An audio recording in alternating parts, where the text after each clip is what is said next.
कुछ नौजवान 30-35 साल के हो जाते तो नहाना धोना 3-3 दिन तक नहीं नहाते, 4-4 दिन तक नहीं नहाते। दाढ़ी रखते हैं तो हंसने की बात नहीं है, लेकिन आप हंसे भी तो मुझे कोई प्रॉब्लम नहीं, लेकिन गौर से सुनना, ध्यान से सुनना। दाढ़ी भी रखेंगे तो इधर फैल रही है, उधर फैल रही है, कपड़े में से भी बदबू आ रही है, सब हो रहा है। और वो क्या कहते हैं, अरे हजरत अब तो हमारी शादी हो गई ना, अब हमें किसको बताना है? मैंने कहा शादी से पहले जिसको बताना था, शादी के बाद भी उसी को बताना है। हाँ, अच्छा। आजकल जो तलाकें वाक़ई हो रही ना, इसको संजीदगी से लो। तलाकें वाक़ई हो रही ना, वजह क्या? मुंह में बदबू आ रही है, गुटखा खा के चले जाते हो, सिगरेट पी के चले जाते हो। जब 2 मिनट मैं तुमसे बात नहीं कर सकता बदबू वाले मुंह से, तो वो रात भर कैसे बर्दाश्त करती होगी बेचारी? अल्लाह के रसूल अलैहिस्सलाम की सुन्नत है, हुजूर अलैहिस्सलाम के मुंह में इतनी खुशबू आती थी कि अगर कुएं में हुजूर का लुआब पड़ जाए तो 1400 साल से आज तक कुआं महक रहा है। खारे कुएं मीठे, लेकिन हमारी तालीम के लिए रसूलुल्लाह जब घर जाते थे तो सबसे पहले मिसवाक करते थे, वुजू करते थे। यानी जैसे मैं चाहता हूं ना कि मेरी बीवी मुझे सज धज के अच्छी लगे, तो मेरी बीवी की भी ख्वाहिश होगी कि मैं भी सज धज के उसको अच्छा लगूं। तलाक जो हो रही है ना, या औरतें मर्द के होते हुए किसी और की तरफ तवज्जो देती है, उसमें एक वजह यह भी है, इसको हंस के टालो मत, ये बहुत संजीदा टॉपिक है। गुस्ल करो, अच्छे रहो, अच्छे कपड़े पहनो, इत्र लगाओ, खुशबू लगाओ, सुरमा लगाओ। और आपको बताऊं, हम लोग सजते धजते हैं ना, तो दोस्तों से इस तरह के पूछते मैं कैसा लग रहा हूं, है ना? लेकिन मेरे नबी जब सजते थे ना, हाय हाय, जिसको कुदरत ने इतना सजा के भेजा था कि सजाने की जरूरत नहीं थी, फिर भी वो तालिब उम्मत के लिए सजते थे। और सज करके आकर नए कपड़े पहन के उम्मुल मोमिनीन से कहते हैं, आयशा मैं कैसा लग रहा हूं। हाय हाय हाय हाय। इस पर मैं यहाँ के सुन्नियों को नहीं कहूंगा कि बोलो सुभान अल्लाह, इसलिए कि मैं तो तुम्हारे इश्क पे छोड़ता हूँ। ये बात अगर मैंने खानका में सूफिया के दरमियान कही होती, वो उठ करके वश करते कि मैंने जुमला कितना बड़ा कहा। मुफ्ती 4 मिल्लत सैयदा आयशा से कहा, आयशा मैं कैसा लग रहा हूं। अल्लाह जिसके बारे में कहे वद्दुहा वल्लैल इज़ा सजा, अल्लाह जिसके बारे में कहे वमा रमैत इज़ रमैत वलाकिन्नल्लाह रमा, अल्लाह जिसकी आंखों के बारे में कहे मा ज़ागल बसर वमा तगा, अल्लाह जिसके चलने के बारे में कहे ला उक़सिमु बिहाज़ल बलद, जिसके तबस्सुम के बारे में कहे वन नज्मि इज़ा हवा, जिसके जुर्मुट मारने के बारे में कहे या अय्युहल मुज़म्मिल, जिसके कंबल ओढ़ने के बारे में कहे या अय्युहल मुद्दस्सिर। अल्लाहु अकबर। जब वो रसूल की तारीफ, उनकी सजावट की, संवारने की, उनके हुस्न की, उनके जमाल की, उनके कमाल की, उनके चलने की, उनके बोलने की, उनके नसब की, उनके हसब की, उनके हुस्न की, उनकी औलाद की, उनके तकवे की, उनकी तहारत की, उनके इल्म की, सब चीजों की तारीफ क्यों की जाती है? इन्ना आतैनाकल कौसर, मैंने तुझे जो भी अता किया कम नहीं दिया, हर चीज मैंने तुझे कसरत से अता की है। इन्ना आतैनाकल कौसर, सारी कसरत बातें ये हैं, हर चीज कसरत से दी। वो अपनी महबूबा से पूछ रहे हैं, महबूबा है, महबूब रब्बुल आयशा मैं कैसा लग रहा हूं। अब वो तो आयशा तो फिर आयशा है, माँ आयशा तो फिर आयशा है। क्या जवाब दिया? या रसूल अल्लाह, ओ या रसूल अल्लाह आप कैसे लग रहे हैं? अरे जुलेखा की सहेलियों ने यूसुफ को देखा तो अपनी उंगलियों पे खुद ही फेंक ली। अगर वो आपको देख लेती, उंगलियां नहीं काटती, अपने दिलों के टुकड़े टुकड़े कर। तो जरा दिल लगा लिए दोनों हाथों को उठाकर, सुभान अल्लाह, जरा दोनों हाथों को उठाए मोहब्बत से, पूरा मजमा दिल लगा करके लगे कि अली के बेटे का इस्तकबाल कर रहे हैं, अली के लाल का इस्तकबाल कर रहे हैं, वही कर सकता है। मोहब्बत से दोनों हाथों को उठाकर अगल बगल में दिल लगा करके मोहब्बत से नारे तकबीर, नारे रिसालत, आमदे औलादे गौसे आज़म, मज़हबे इस्लाम, पैगंबरे इस्लाम, अज़मते इस्लाम, दयारे मदीना कॉन्फ्रेंस, सरजमीने मुरादपुर, हुजूर सैयद अमीनुल कादरी साहब किबला इन अशार के हिस्से के साथ एक गुलाम अपने आका की बारगाह में हाजिर है कि सर को दस्तार की तमन्ना है या रसूल अल्लाह, सर को दस्तार की तमन्ना है, सर को दस्तार की तमन्ना है, तेरे पैजार की तमन्ना है, सर को दस्तार की तमन्ना है, तेरे पैजार की तमन्ना है, सिर्फ एक बार की तमन्ना है, तेरे दरबार की तमन्ना है, सर को दस्तार की तमन्ना है, तेरे पैजार की तमन्ना है, सिर्फ एक बार की तमन्ना है, तेरे दरबार की तमन्ना है या रसूल अल्लाह, तेरा बीमार ही कहे दुनिया, तेरे बीमार की तमन्ना है, तेरा बीमार ही कहे दुनिया, तेरे बीमार की तमन्ना है। आका आप लकड़ी अगर रता कर दें, किसको तलवार की तमन्ना है, आप लकड़ी अगर रता कर दें, किसको तलवार की तमन्ना है, उनकी चौखट पे बैठकर जावेद मुझको अफ्तार की तमन्ना है या रसूल अल्लाह, मौत आने से पहले बस आका तेरे दीदार की तमन्ना है। जब ये मौसम चल रहा है अप्रैल का और इसके बाद मई का महीना होगा, इस मौसम के अंदर अगर कोई महफिल हो, मिसाल के तौर पर शादी की महफिल हो या इज्तिमा हो या जलसा हो या मुशायरा हो और दिन का वक्त हो, तो उस वक्त बिल्कुल चिलचिलाती धूप हो आपके बिहार के अंदर, और उस चिलचिलाती हुई धूप के अंदर कोई महफिल सजी हो, उसमें 10 बाई 10 का एक पिंडाल लगा हो और हजारों लोग उस महफिल में शरीक हो, उसके अंदर दादा भी हो, उसमें पोता भी हो, उसमें पीर भी हो, उसमें मुरीद भी हो, उसमें उस्ताद भी हो, उसमें शागिर्द भी हो, उसमें दोस्त और दोस्त भी हो, और इतनी चिलचिलाती धूप है कि इंसान के जिस्म को झुलसाती हो।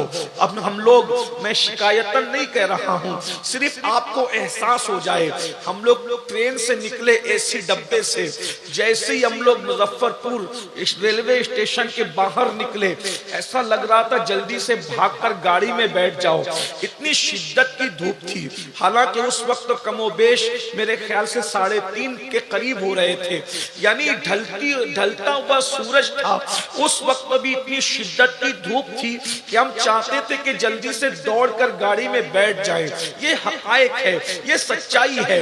बताओ, हजारों का मजमा हो और 10 बाई 10 का पिंडाल हो, तो कौन चाहेगा कि वो धूप में खड़ा रहे और कौन चाहेगा कि वो साए में आए। यकीनन मैं ये बात बिल्कुल सच्चाई के तौर पर कहता हूँ, बाप बेटे की परवाह नहीं करेगा, दादा पोते की परवाह नहीं करेगा, भाई भाई की परवाह नहीं करेगा, सब लोग उस पिंडाल में आने की कोशिश करेंगे। लेकिन पिंडाल तो बड़ा मुख्तसर है, हजारों लोग उसमें आ भी नहीं सकते। मेरे भाइयों, जरा तवज्जो करो, जरा गौर करो। अल्लाह अकबर। चौथे आसमान पर सूरज है, पीठ की तरफ से चमक रहा है, पूरी दुनिया को हरारत में लिए हुए है, पूरी दुनिया को तपिश में लिए हुए हैं। अल्लाह अल्लाह, हम उस वक्त साया तलाश करते हैं जब सूरज तमाज़त अपनी फैलाता है। उस दिन क्या होगा जिस दिन के बारे में कुरान कहता है, अल-क़ारियतु मल-क़ारिया वमा अदराका मल-क़ारिया। अल्लाह पाक इरशाद फरमाता है, दिल को दहला देने वाली, तूने क्या जाना दिल को दहला देने वाली क्या है। अल्लाहु अकबर। यौम यकूनुन नासु कल फराशिल मबसूस। उस दिन इंसान का हाल ये होगा जैसे फैले हुए पतंगे, इंसान की हैसियत पतंगों की तरह होगी। वतकूनुल जिबालु कल इहनिल मनफूश। और उस दिन पहाड़, अल्लाहु अकबर, बिखरे हुए ऊन के धागों की तरह होंगे, धुनकी की तरह होंगे। अल्लाहु अकबर। जरा गौर फरमाएं, ये जलसे के नाज़िम की मुबालगा आराई नहीं है, ये मेरे अल्लाह का कलाम है। कुरान कहता है, कुरान कहता है, अल-क़ारियतु मल-क़ारिया। तूने क्या जाना दिल को दहला देने वाली। अल्लाहु अकबर। वो घड़ी जो दिलों को दहला देगी, मेरे और तुम्हारे दिलों को नहीं, फरिश्तों के दिलों को दहला देगी, मेरे और तुम्हारे दिलों को नहीं, अखयार के दिलों को दहला देगी। अल्लाह अल्लाह। आज चौथे आसमान पर सूरज है, पीठ की तरफ से चमक रहा है, हम साए की तलाश में है, लेकिन मेरे अल्लाह तेरी अजमतों पर कुर्बान, या रसूल अल्लाह की रहमतों पर कुर्बान। उस दिन के लिए भी सहारा बता दिया। मेरे आका फरमाते हैं, वो कयामत का दिन, कौन सा कयामत का दिन, दिन जिसमें सूरज चौथे आसमान पर नहीं होगा, क्योंकि उस दिन आसमान ही नहीं होंगे, आसमान फट चुके होंगे, आसमान फट चुके होंगे, आसमान रेजा रेजा हो चुके होंगे, जमीन का वजूद खत्म हो चुका होगा, जमीन शोले उगल रही है और सूरज आग बरसा रहा है। सूरज और इंसान के सर के दरमियान सिर्फ एक हाथ का फासला है, सवा नेज़े का फासला है। तुम्हारे मेरे रसूल ने, सच्चे रसूल ने फरमाया, जिस दिन कोई साया नहीं होगा, क़यामत के दिन कोई साया नहीं होगा, एक साया होगा, अल्लाह के अर्श का साया होगा, अल्लाह के अर्श का साया। मंडप के साए में, शामियाने के साए में इंसान अपनी कोशिशों से पहुंचेगा, लेकिन अर्श के साए में कमोबेश 70 लोग होंगे।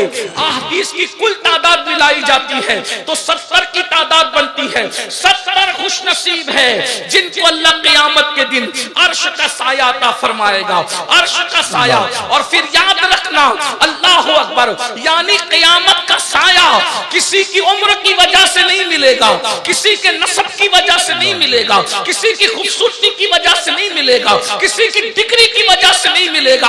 अल्लाह के अर्श का साया ईमान के बाद अमल की वजह से मिलेगा। 70 अमाल है, 70 अमाल, उनमें से कुछ अमाल कर लो, अल्लाह तुम्हें अर्श का साया अता करेगा। आज जितने वक्त में गुंजाइश है, जितना वक्त मेरे पास है, उतने वक्त में मैं मुख्तसर वक्त में जल्दी जल्दी वो अमल पढ़ता हूँ जिसके करने वाले को अर्श का साया मिलेगा। बहनों की भी तवज्जो चाहता हूँ। और याद रखना, क़यामत का दिन 50,000 साल के बराबर होगा, लेकिन जिसको अर्श का साया मिल जाएगा उसके लिए पूरा क़यामत का दिन सिर्फ ज़ुहर की 4 रकात के बराबर होगा, इतना मुख्तसर हो जाएगा। आइए कुछ अमल कर लीजिए। पहला खुशनसीब जिसको क़यामत के दिन अल्लाह अर्श का साया अता फरमाएगा। नंबर 1, जिसको अल्लाह ने इक़्तिदार दिया और उसने अदल किया, इंसाफ किया, ऐसा इंसाफ करने वाला क़यामत में अर्श के साए में होगा। आदिल हुक्मरा, आदिल हुक्मरा का मतलब क्या है? ये नहीं कि सिर्फ बादशाह, इसकी शरह में मुहद्दिसीन ने लिखा है हर इंसान अपने घर का हुक्मरा है, मोहल्ले का बड़ा मोहल्ले का हुक्मरा है, गांव का चौधरी गांव का हुक्मरा है, यानी जिसको लोग अपना हकम और बड़ा मानते हैं। अगर उसने इंसाफ किया, अल्लाह उसको अर्श का साया करेगा। अब मैं लंबी तो नहीं करता, यानी बाप पर फर्ज है औलाद में इंसाफ करे, बराबर बराबर इंसाफ करे। आजकल क्या हो रहा है, अल्लाह अकबर, कुछ बच्चों को बहुत लाड़ किया जाता है और कुछ बच्चों को नजरअंदाज किया जाता है। अल्लाह अकबर, बल्कि ये भी हो रहा है, बेटों को लाड़ किया जाता है, बेटियों को नजरअंदाज किया जाता है। याद रखिए, बेटियों को कभी नजरअंदाज मत कीजिए। अल्लाह अल्लाह, आज आप कहते बेटियां भाग रही है, मैं आपसे कहना चाहता हूं, बेटियों के भागने की बहुत सारी वजूहात में से एक वजह यह भी है, जैसे पेट की प्यास है, जैसे नफ्स की प्यास है, वैसे दिल की भी प्यास है। पेट को प्यास लगती है, पानी चाहिए, पेट को भूख लगती है, खाना चाहिए, नफ्स को प्यास और भूख लगती है, कोई हमजिन्स चाहिए। और उसके बाद अल्लाह अकबर, यानी हमजिन्स से मुराद कोई अपने जैसा इंसान चाहिए जिसको अल्लाह तबारक व तआला ने हलाल किया हो। और जब दिल को प्यास लगती है तो प्यार चाहिए, मोहब्बत चाहिए, उनसे चाहिए, उल्फत चाहिए। तो याद रखना, दिलों की प्यास है प्यास। बेटियों को नजरअंदाज करने वालों, बेटियों को भागने पर इस जालिम माशरे ने मजबूर किया है। जिस समाज में न माँ बेटी को प्यार दे, न बाप बेटी को प्यार दे, न भाई बहन को प्यार दे, न शौहर बीवी को प्यार दे, तो जब दिल की प्यास लगती है तो वो प्यार तलाश करने के लिए बाहर झांकने लगती है। और बाहर जालिम लोग, बल्कि जालिम इंसान जो नफ्स के पुजारी है, जो फिस्क व फुजूर में डूबे हैं, जो गुनाहों के दलदल में डूबे हैं, वो मोबाइल का लालच देते हैं, घूमने फिरने का लालच देते हैं, जेवर का लालच देते हैं, दौलत का लालच देते हैं, आजादी का लालच देते हैं, और प्यार के झूठे दावे में फंस कर हमारी बच्चियों का सब कुछ लूट लेते हैं। और बच्चियां बहुत सादा दिल होती है। याद रखना, आज से 50 साल पहले तक कोई रिकॉर्ड नहीं है कि किसी भिखारी की बच्ची भी भागी हो। वजह यह है कि बाप गरीब होता था मगर सुन्नते मुस्तफा समझकर अपनी बेटी को प्यार दिया जाता। नारे तकबीर, नारे रिसालत, मज़हब इस्लाम, अज़मत इस्लाम। जब तक हम बेटियों को प्यार देते रहे, हमारी बेटियां किसी बादशाह का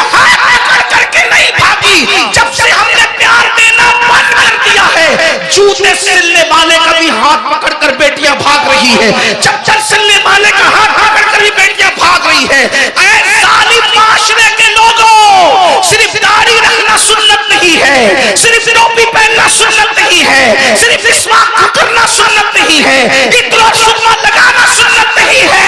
जब बेटी आ रही हो उसके लिए उठ के खड़े हो जाना, ये भी मुस्तफा की सुन्नत।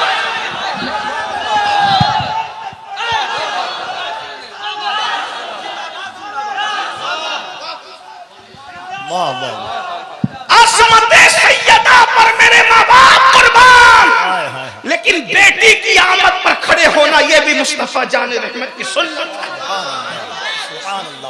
पीर के हाथ चूमे जाए ये अपनी जगह है, लेकिन बेटी का माथा चूमना मुस्तफा जाने रहमत की सुन्नत है। बेटियों को जलील करते हो।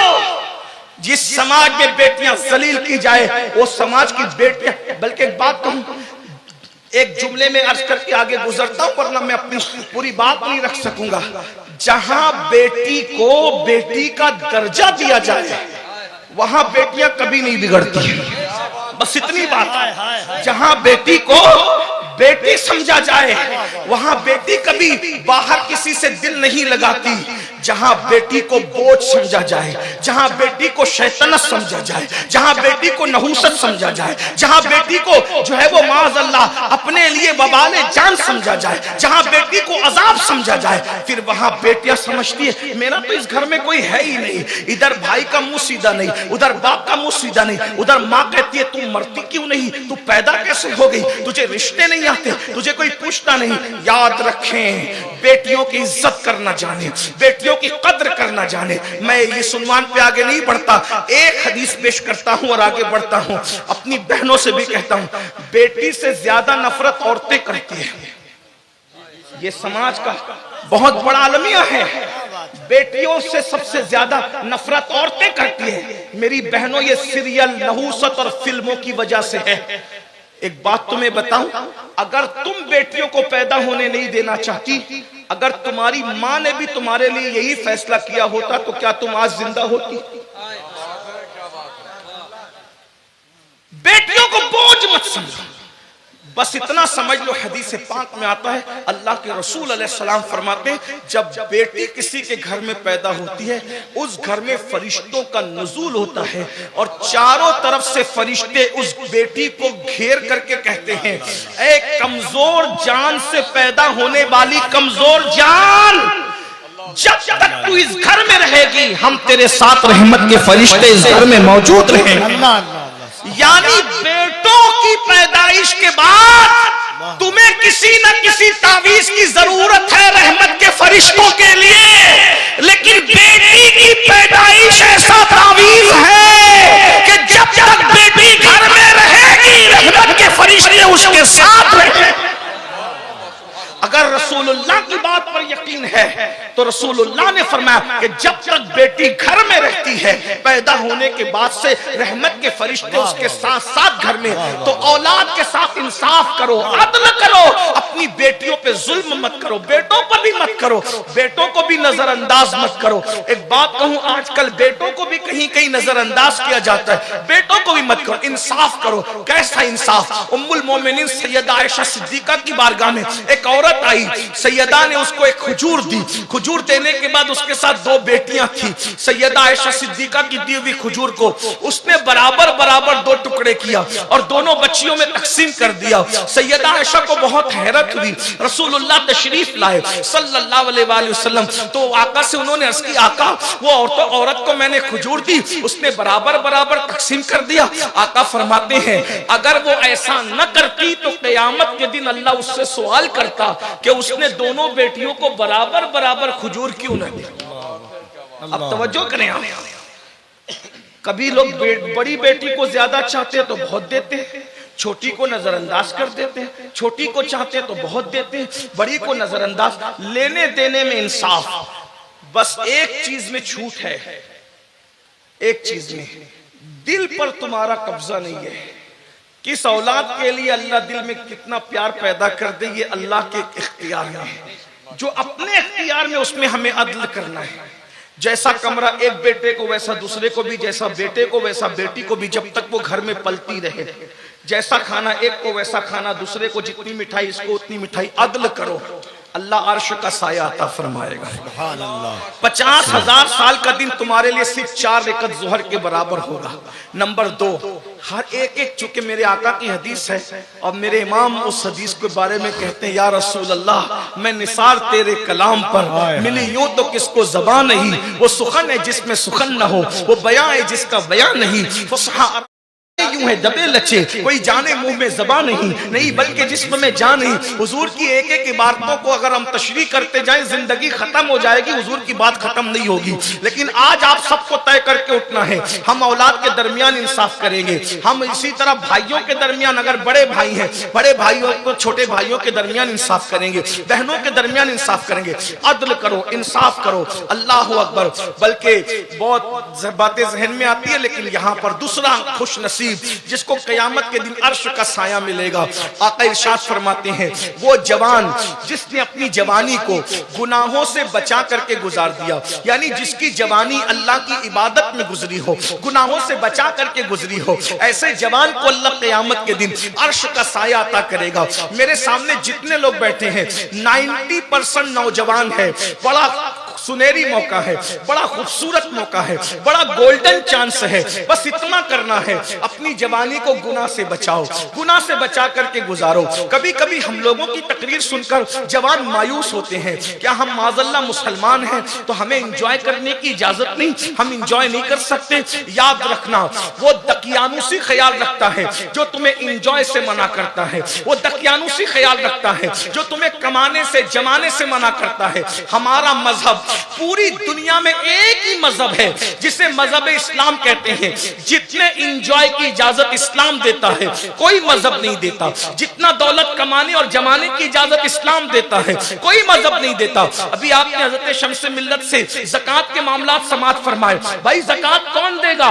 जो मालदार होगा वही तो देगा, भिखारी थोड़ी ज़कात देगा। और आपको बताऊं, इस्लाम में ज्यादा तादाद गरीबों की नहीं है, इस्लाम में ज्यादा तादाद शुरू दिन से मालदारों की है। दौरे फारूकी में एक बंदा यमन से ज़कात की रकम लेकर के चलता है और मदीने मुनव्वरा तक गरीब ढूंढता है, गरीब तो गरीब यमन से लेके मदीने मुनव्वरा तक फारूक आजम के दौर में कोई गरीब नहीं मिलता ताकि जिसको ज़कात दी जा सके। तो पता चला जितने मालदार हम थे, हम हैं, कोई हो नहीं सकता। 1857 से पहले कलकत्ता के एक मुसलमान ताजिर के घर में जितनी दौलत होती थी, बर्तानिया के शाही खजाने में उतनी दौलत नहीं होती थी। अंग्रेज पागल था जो इंग्लैंड छोड़ के इंडिया आया था, इंडिया में उसको दिख क्या रहा था? क्या बात है? सोने की चिड़िया किसने बनाया था? सोने की चिड़िया तुमने बनाया था। मगर कब तक ये भी बता दो, इंजॉय करो, भरपूर इंजॉय करो, दौलत कमाओ, अच्छे कपड़े पहनो, अच्छे चप्पल पहनो, अच्छे जूते पहनो, अच्छे मोबाइल, अच्छी गाड़ियां, अच्छी सवारियां, अच्छे इत्र, अच्छे खुशबू। बल्कि बात अल्लाह ने दिया है तो इतना कीमती पहन के निकलो कि अगर बस में बैठो तो बाजू में बैठने वाले को अपनी औकात याद आना चाहिए कि अब भी ये कुछ है। इज्जत से जियो, सर उठा के जियो, वकार के साथ जियो। अल्लाह अकबर। किसने कह दिया कि पेवन वाला पहनना, रूखी सूखी खाना ये इस्लाम है? वो दीन समझा ही नहीं बेचारा, जिसने रूखी सूखी को इस्लाम करार दिया, जिसने पेवन वाले को इस्लाम करार दिया। याद रखना, रसूलुल्लाह ने अगर पेवन का लिबास पहना है तो सिर्फ उनका ख्याल करके, जो उम्मत में 2.5% गरीब होंगे उनका ख्याल करके। क्योंकि अगर हुजूर पेवन वाला नहीं पहनते तो मुझ जैसे गरीब लोग कहते मैं रसूलुल्लाह ने तो बहुत कीमती पहने, अब मैं कीमती कहां से लाऊं क्योंकि मेरी औकात नहीं है। तो रसूलुल्लाह ने 2.5% हम जैसे गरीबों का ख्याल करते हुए कभी पेवन वाला पहन लिया, और मालदारों का ख्याल करते हुए 27 ऊंट देकर एक जुब्बा खरीद करके बता दिया कि माल मिले तो कीमती पहनना भी मुझ मोहम्मद की सुन्नत है, और ना मिले तो पेवन वाला पहनना भी मोहम्मद रसूलुल्लाह की सुन्नत।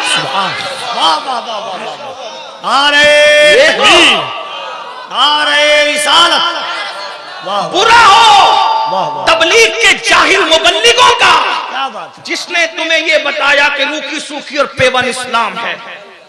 आप मुझे बताएं, 27 ऊंट देकर रसूलुल्लाह ने एक जुब्बा खरीदा। अगर एक ऊंट की कीमत आज के हिसाब से 1 लाख भी पकड़ ले तो कितने हो जाते हैं?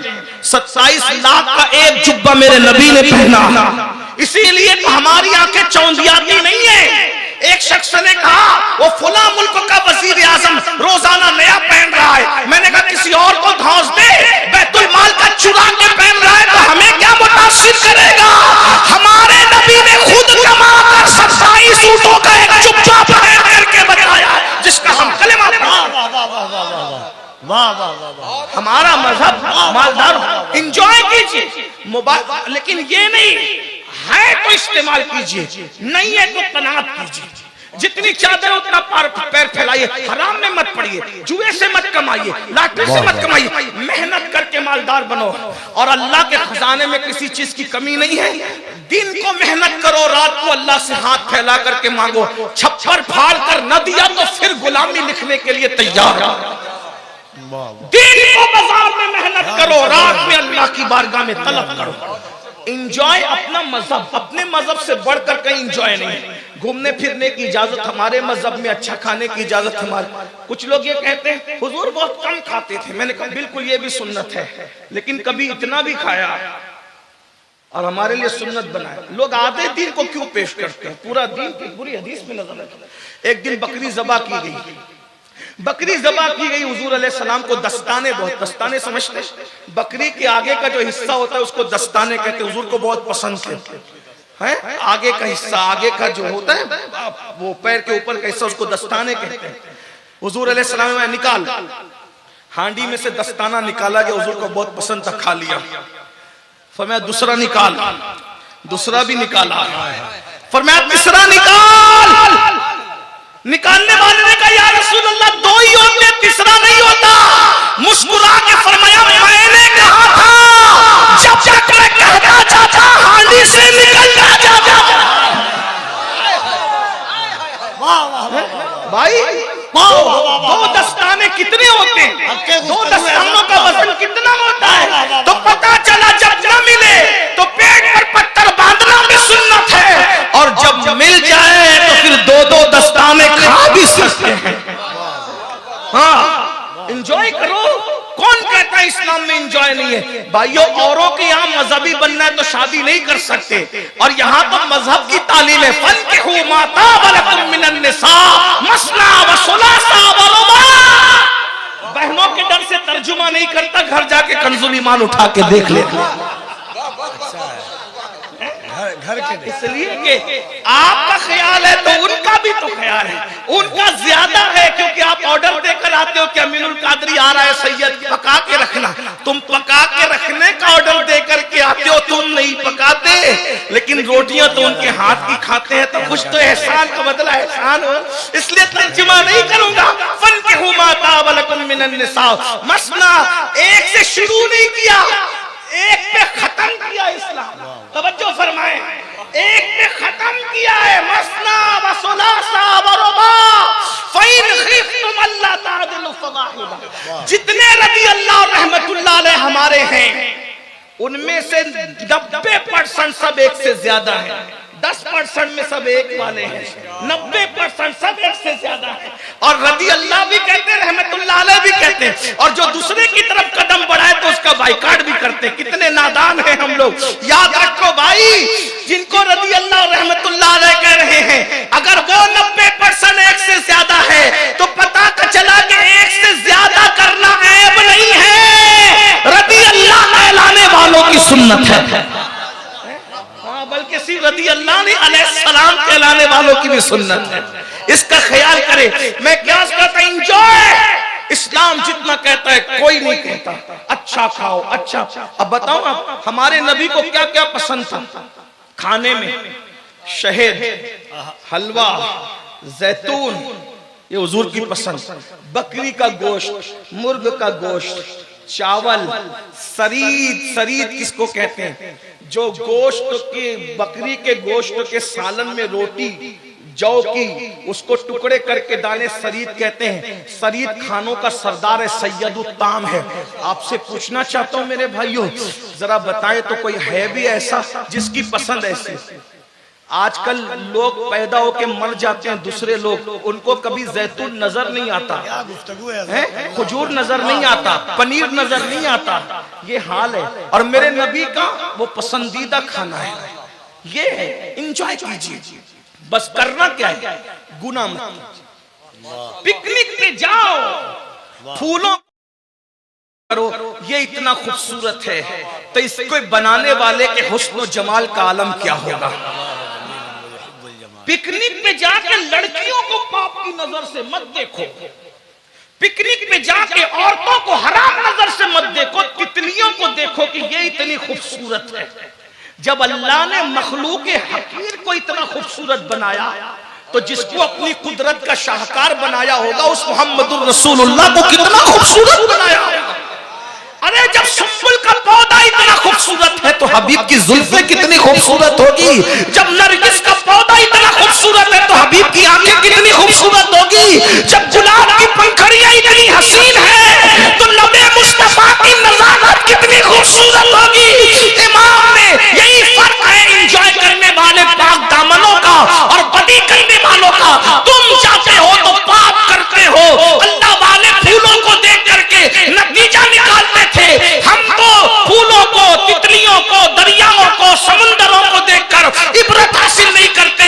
लेकिन बरेली का ताजदार मेरा इमाम फूलों को देखकर नतीजे पे पहुंचता है। उन्हीं की बू मायाए समन है, उन्हीं का जलवा चमन चमन है, उन्हीं से गुलशन महक रहे हैं, उन्हीं की रंगत गुलाब में है। और कहते हैं वही जलवा शहर बशहर है, वही जलवा शहर बशहर है, वही असर आलम में लहर है, वही लहर है, वही पैर है, वही पाक है, वही पार है। नारे तकबीर, जरा दोनों हाथों को उठाकर हुजूर की अजमतों की बात है। नारे तकबीर, नारे रिसालत, अजमते मुस्तफा, जिक्रे मुस्तफा, जमाले मुस्तफा, शाने मुस्तफा, सीरते मुस्तफा, हुस्ने मुस्तफा, इखलाके मुस्तफा। नारे तकबीर, नारे रिसालत। जो देखोगे उसमें तुम्हें जलवाए यार की रानाइयां नजर आएगी। जाओ पिकनिक करो, सब कुछ करो, एंजॉय करो, बस गुनाह मत करो, नात पढ़ो, गाना मत गाओ। वो मखलूक को देखो, अल्लाह का जमाल, उसका तसव्वुर करो, उसका मुशाहिदा करने की कोशिश करो। 70 साल तक जिक्र करने का जो सवाब नहीं मिलता, एक लम्हा अल्लाह की तखलीक और कुदरत में फिक्र करने पर अल्लाह वो सवाब अता फरमा देता है। इसलिए जाओ करो, एंजॉय करो, कोई बात नहीं। एक बात बताऊं, मोजे भी पहनो, महंगे जूते, अगर अल्लाह ने दिया है, नजर आना चाहिए। इमाम आजम अबू हनीफा का एक मुक्तदी था, रोजाना फटे पुराने पहन के आता था। इमाम आजम खुद भी इतने मालदार थे। फिर मैं कहता हूँ, रसूल आजम से लेके इमाम आजम तक, इमाम आजम से लेके गौसे आजम तक, और गौसे आजम से लेकर इमाम अहमद रजा तक, हमारे यहाँ कोई गरीब मुफलिस हुआ ही नहीं। हमारे यहाँ कोई चंदे का बंदा नहीं है। ये चंदे के धंधे तो 1857 के बाद के मौलवियों ने शुरू किए, जिनके देखा देखी हमें मजबूरन करना पड़ता कि अगर हम नहीं लेंगे तो फिर वो लेकर चलेगा, वरना हमारे यहाँ तो चंदे का धंधा ही नहीं था। आला हजरत ने अपनी किताबें खुद छपवाई है, लिखा भी खुद ही है, छपवाया भी खुद ही है। जागीरदार घराने से ताल्लुक रखते थे। पूरा खानदान जो था ना, वो आया था अफगान से, और जो है वो काबुली पठान थे ये लोग, और बड़े मालदार थे ये लोग। और वो जो सादत यार खान साहब जो आला हज़रत के अजदाद में से होते हैं, ये वो लोग थे भाइयों के जो बादशाहों के यहाँ शशहजारी ओहदे पर फाइज थे। यानी आप समझें कि ये हमारे यहाँ कोई गरीब नहीं है। फिर मैं ये कहने कहता गरीबों से, मैं तुम्हें उभारना चाहता हूँ कि गुर्बत से निकलो, गुर्बत से निकलो, मालदार बनो। कि गुर्बत कभी कभी इंसान को कुफ्र तक पहुंचाता है। नौजवानों, हमें मेहनत करना है। मुल्क हिंदुस्तान ही में नहीं, पूरी दुनिया में सर उठा के जीना है, तो हमें 3 चीजों में मेहनत करना होगा। मैं पूरे हिंदुस्तान में इसको दोहरा रहा हूँ। दीनदार बनो, मालदार बनो, तालीम पे मेहनत करो, 3 निकाती प्रोग्राम बनाओ। दुनिया नहीं तुम्हारे कदमों में 11 साल में झुक जाए तो फिर आप जो चाहे हमें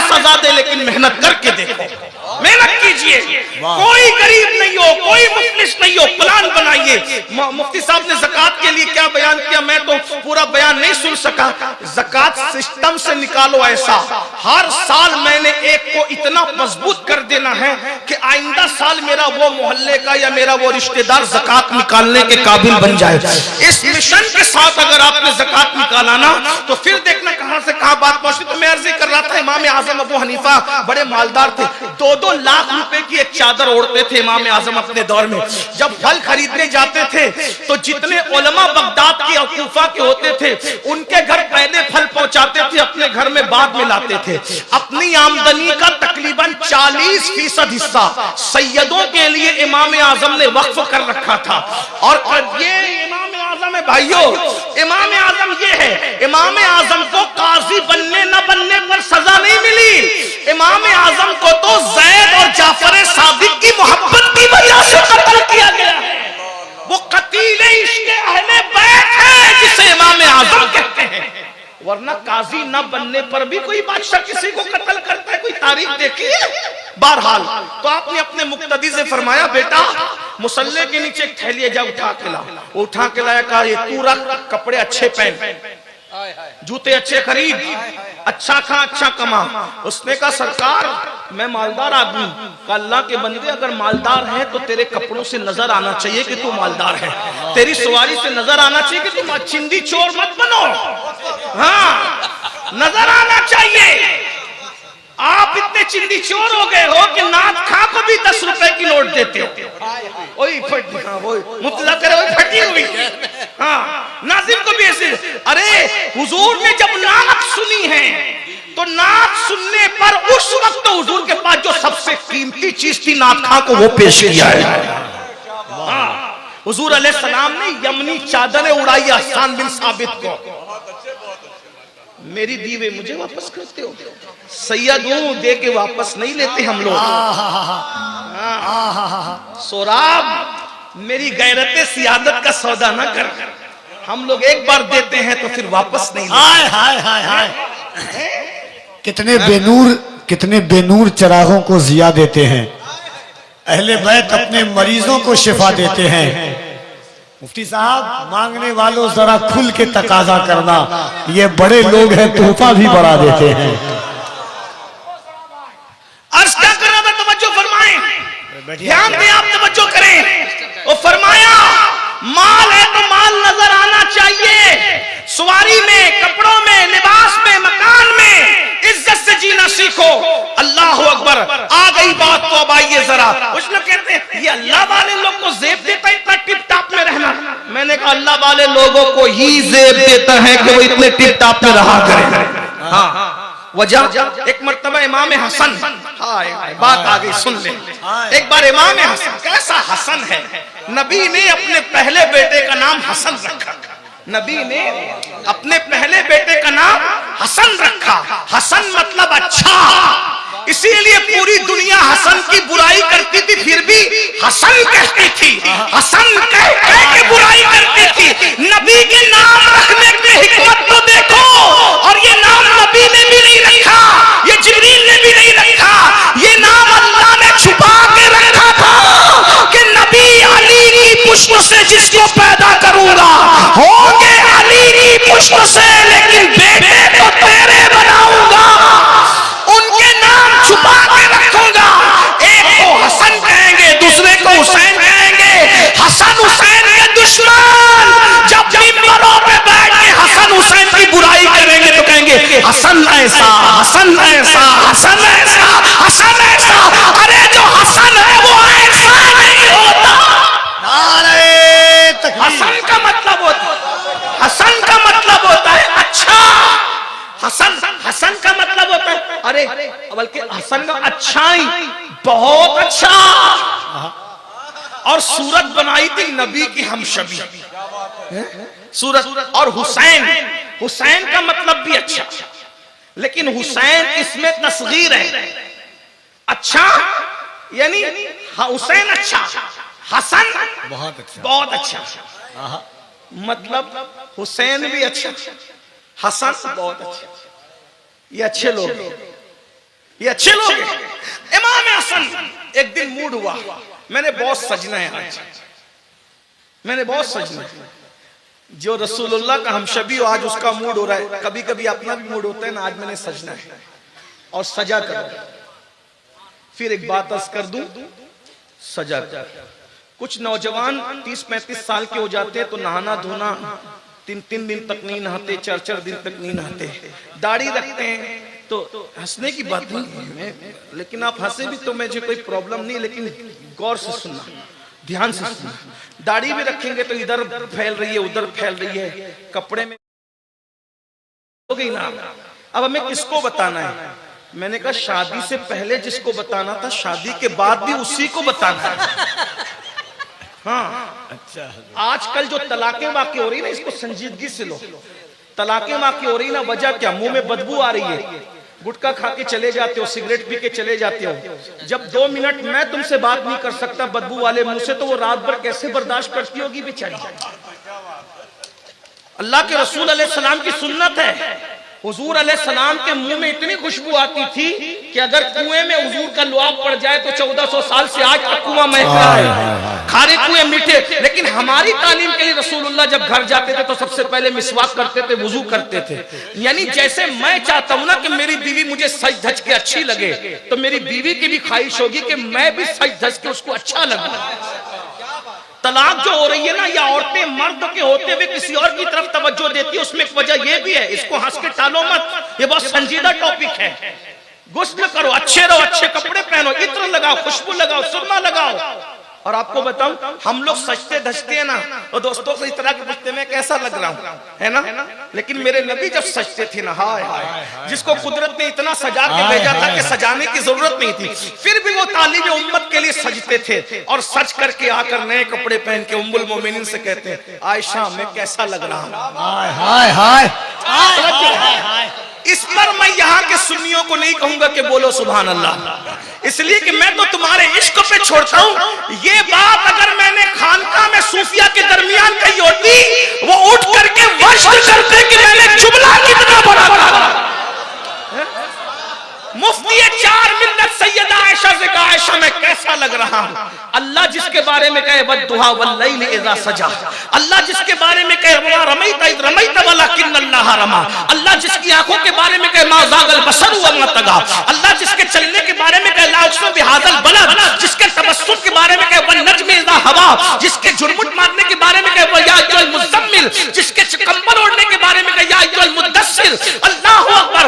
जब वो रसूल की तारीफ, उनकी सजावट की, संवारने की, उनके हुस्न की, उनके जमाल की, उनके कमाल की, उनके चलने की, उनके बोलने की, उनके नसब की, उनके हसब की, उनके हुस्न की, उनकी औलाद की, उनके तकवे की, उनकी तहारत की, उनके इल्म की, सब चीजों की तारीफ क्यों की जाती है?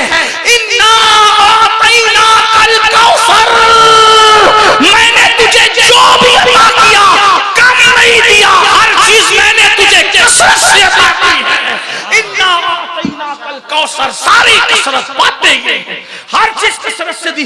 वो अपनी महबूबा से पूछ रहे हैं, महबूबा महबूब रब्बुल आयशा मैं कैसा लग रहा हूं। अब वो तो आयशा तो फिर आयशा है, माँ आयशा तो फिर आयशा है। क्या जवाब दिया? या रसूल अल्लाह, ओ या रसूल अल्लाह आप कैसे लग रहे हैं? अरे जुलेखा की सहेलियों ने यूसुफ को देखा तो अपनी उंगलियों पे खुद ही फेंक ली। अगर वो आपको देख लेती, उंगलियां नहीं काटती, अपने दिलों के टुकड़े टुकड़े करती।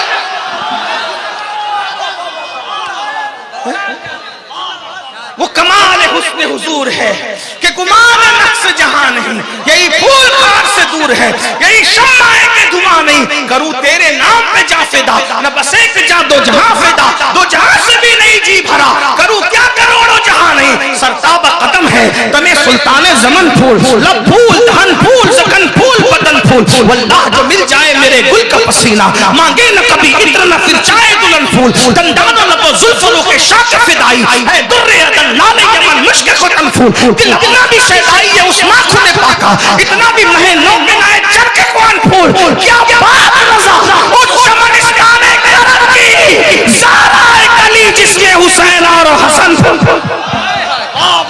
साज धज के रहो। तकबीर, नारे रिसालत। हर लफ्ज का दोनों हाथों को उठाकर इस्तकबाल कीजिए। नारे तकबीर, तारे रिसालत जमाले मुस्तफा सच धज के रहो, खूबसूरत बन के रहो। मैं कहता हूँ सिर्फ नमाजी बन जाओ ना, औरतों की शिकायत दूर हो जाएगी। जो 5 वक्त रोज वुजू करेगा उसकी आंख में कभी कीचड़ ही नहीं रहेगा। जो 5 वक्त मिसवाक करेगा उसके मुंह से कभी बदबू ही नहीं आएगी। जो 5 वक्त वुजू करेगा भाई उसका चेहरा उतरा उतरा थोड़ी होगा, उसका चेहरा तो तरोताजा होगा। नमाज छोड़ दी ना इसीलिए सब मसाइल है, वरना नमाज संवारती है, नमाज सजाती है। कुरान कहता है किसने मना किया कि मस्जिद जाते वक्त जीनत न किया करो। हम लोग राहिब लोग नहीं हैं, इस्लाम में रहबानियत नहीं है, हम मुस्तफा जाने रहमत के गुलाम हैं। लेकिन चलें फिर आपको नौजवानों को नसीहत करता हूं, बुढ़ों को भी कहता हूं, अपने आप को कभी बुढ़ा मत समझो। मोहम्मद के गुलामों को बुढ़ापा आ नहीं सकता। जिस दिन तुमने अपने आप को बुढ़ा समझ लिया उस दिन तुम्हारी जिंदगी का खात्मा है। बुढ़िया लोगों से भी कहता हूं कि बड़ी अम्मा कभी अपने आप को बुढ़ी मत समझना, हिम्मत है, हौसला है। सलाहुद्दीन अय्यूबी ने कहा था, मेरी बात हंस के न उड़ाइए, अगर आपको हंसने में मना नहीं करूं लेकिन उड़ाना मत, मेरे जुमले बड़े कीमती, घर जाके सोचना मैं घर की बुनियादें मजबूत करने की बात कर रहा हूं। आप मेरी बात को तवज्जो से सुने। ये कोई मोटिवेशनल स्पीकर करता है लेकिन हम फकीर लोग हैं, हम सारी किस्म की बात करते हैं। मेरे भाइयों तवज्जो करना, सलाहुद्दीन ने कहा था 1000 मर्तबा जंग हार करके उतना नुकसान नहीं होता जितना एक मर्तबा जो है वो हिम्मत हार के नुकसान होता है। मैं अल्लाह हक बयान करने में हया नहीं करता, रसूलुल्लाह हक बयान करने में हया नहीं करते। बड़े मियाँ इधर उधर क्यों तामक तोइयां करने लगते हैं? क्योंकि बड़ी भी समझती है कि मैं बुढ़ी होगी। अगर बड़ी भी बुढ़ी होने की बजाय वो सोचे कि जैसे बहू मेकअप कर रही है मैंने भी करना है बड़े मियाँ के लिए, याद रखना ये बुढ़े लोगों के कदम इधर उधर बहकना बंद हो जाएगा। ये बात मैं आपको कह रहा हूं, वरना आज हम खून के आंसू रो रहे भाई, हम लोग खून के आंसू रो रहे। मैं हर बात माइक पे नहीं कह सकता लेकिन हम लोग ग्राउंड लेवल के लोग हैं, मसाइल लोगों के दरमियान हम सुनते हैं। बुढ़ापे में जब वो बुढ़ापा आ गया बच्चे जवान रोते हैं कि अब्बा ऐसा ऐसा करते हुए नजर आए। ये अगर औरतें अगर शौहर के लिए सजने लगे, औरतों को नफिल नमाज पढ़ने से अफजल है कि वो शौहर के लिए सजा करे हलाल तरीके, और तुम भी सजा करो एक दूसरे को अच्छा लगने की। बस इतना कि मेरी बीवी का दिल मेरी वजह से खुश हो जाए, क्योंकि मेरी वजह से मेरी बीवी खुश हो गई अल्लाह राजी होगा। क्योंकि माँ बाप ही का दिल खुश करने से अल्लाह खुश नहीं होता, बीवी का दिल खुश करने से भी अल्लाह खुश होता है, क्योंकि वो हमारी शरीक हयात है। और वो कैसे खुश होगी? वो आपके सजने से खुश होगी। ये जो गुटखा खा करके मुंह में बदबू, ये तंबाकू की बदबू, खतरनाक बदबू, बीड़ी की बदबू, ये जो मुंह में बदबू आती है ना, ये तुम्हारी जिंदगी को भी बदबूदार कर चुकी है। मेरे भाई मुंह साफ रखो, अच्छा रखो, मिसवाक करो, मिसवाक की आदि बनो। चले कोई आदत पड़ भी गई है आपको तो मुंह साफ रखो, लौंग खाया करो, सौंफ खाया करो, घर जाया करो तो मुंह साफ करके जाया करो, बहरहाल सच संवर के रहा करो, लेकिन जायज। अब ये नहीं कि सैयद ने कह दिया कि बन संवरना शुरू करो तो अब कल ही बोलो कि चलो ब्यूटी पार्लर ले चलो। नहीं भाई, घर में सजने का, घर में संवरने का। जिस मजहब ने औरत को मस्जिद जाने की इजाजत नहीं दी, उस मजहब की औरत को ब्यूटी पार्लर जाने की इजाजत कैसे हो सकती है? घर में सजो जायज तरीके से, आप भी जायज तरीके, वरना आप चले गए जो क्या बोलते स्पा के अंदर चले गए ना तो फिर जरा अच्छा नहीं होगा। घर में जायज तरीका हो। मर्दों का मेकअप क्या है? मर्दों का अच्छा वुजू करो, साबुन से फेस वॉश वगैरह से मुंह धो लो, सुरमा लगा लो, फिर देखो कैसे तरोताजा दिखते हो। और वुजू तो यहाँ भी चेहरा चमकाता है, जनाजे में भी चमकाएगा, कब्र में भी चमकाएगा, और मैदान महशर में तो वुजू करने वालों का चेहरा ऐसे चमकेगा जैसे 14वीं रात का चांद चमकता है। एक दिन इमाम हसन के दिल में ख्याल आया कि मैंने आज सजना है, संवरना है, बनना है, संवरना है। तो रसूलुल्लाह का मामा निकाला, और ये आपके ज़हन में रहे कि वो हुजूर के हमशबी थे। हुजूर का मामा बांधा, हुजूर की अबा पहनी, हुजूर का जुब्बा शरीफ पहना, और उसके बाद अपने चचा जाफर तैयार का पटका बांधा, और जाफर तैयार का पटका बांधकर अब्बा की जुल्फिकार हैदरी हाथ में लेकर सैयदा का लाल चला। सैयदा का लाल जब चला है घोड़े पर बैठकर, तो आमिना के लाल की याद ताजा हो गई। एक यहूदी था, यहूदी को अच्छा नहीं लगा, इसलिए कि जिनमें यहूदियों के जरासीम होते हैं उनको अहले बैत की खुशी कभी अच्छी नहीं लगती। जिसको भी देखो कि अहले बैत की खुशी जिसे अच्छी ना लगे, समझ लो कि शजरे नसब कहां से मिलता है। यहूदी सिफत लोग, हाँ अल्लाह अकबर, ये बात याद रखना। और जिन लोगों को सहाबा की तारीफ अच्छी नहीं लगती वो मजूसी सिफत लोग हैं। इसलिए ना हम मजूसी सिफत है ना यहूदी सिफत है। अल्हम्दुलिल्लाह हम फितरत इस्लाम पर है। बहरहाल तो एक यहूदी ने देखा, का हसन एक मसला पूछना है, मसला पूछना है हसन, पूछो। हमें इमाम हसन और इमाम हुसैन के बारे में बहुत है कि इमाम हसन अपने जमाने के बहुत बड़े मुहद्दिस भी थे, मुफ्ती भी थे और बेमिसाल मुफस्सिर कुरान भी थे। याद रखना, बहुत सारी तफसीर ऐसी है जो इब्ने अब्बास ने बयान नहीं की है लेकिन इमाम हसन ने बयान की, ये अलग उन्वान है, इतना याद रखना। बहरहाल उनकी इल्मी सलाहियत छुपी हुई है। डायरेक्ट मौला अली के शागिर्द है, डायरेक्ट रसूलुल्लाह के शागिर्द है इमाम हसन। नाना के भी शागिर्द है, अब्बा के भी शागिर्द, डायरेक्ट। अब बताओ खुद के बेटे को अली मुर्तजा ने कुरान के कितने राज पढ़ाए होंगे? पढ़ाया नहीं बल्कि पिलाया होगा।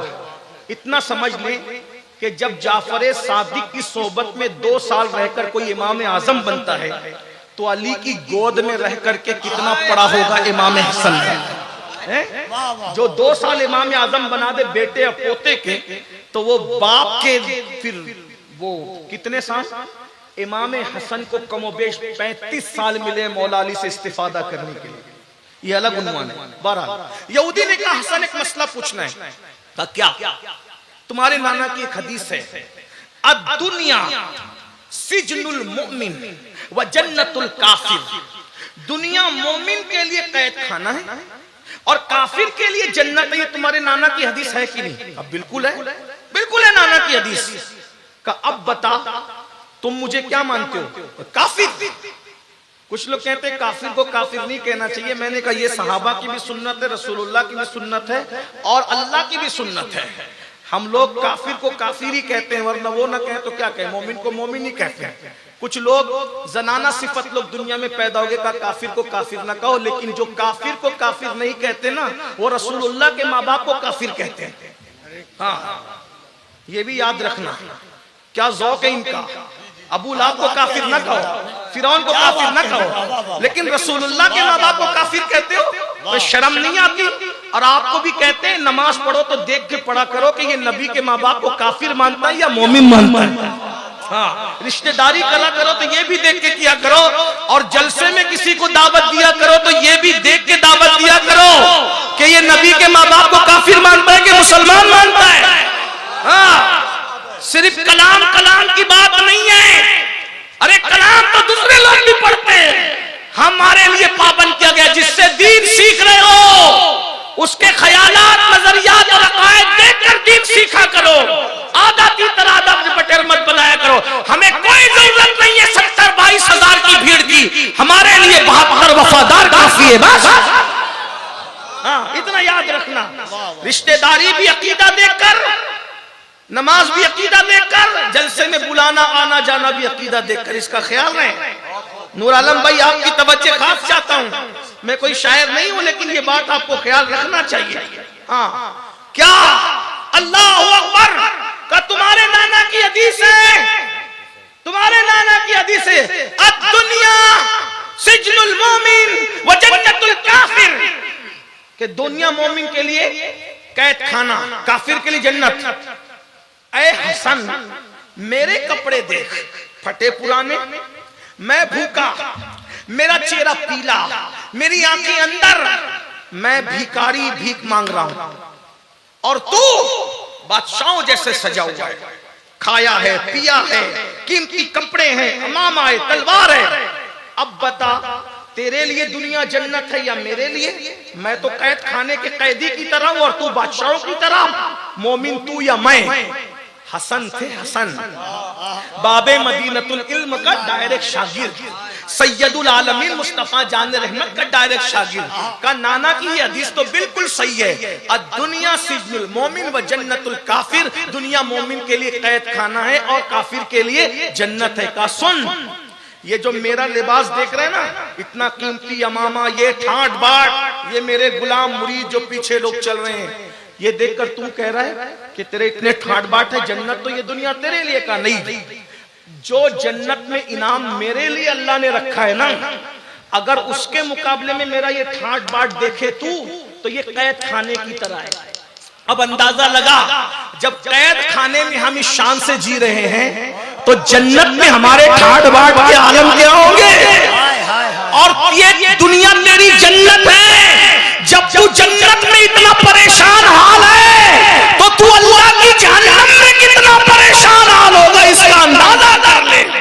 इसलिए मेरे भाइयों याद रखना, आइए बात आई तो बात एंड कर दूं। मैंने कहा था कि मैं अपनी बात जल्दी खत्म करूंगा, जल्दी खत्म कर दूं। सच दच के रहो, बन संवर के रहो, अच्छे रहो, इंजॉय करो, मगर गुनाह मत करो।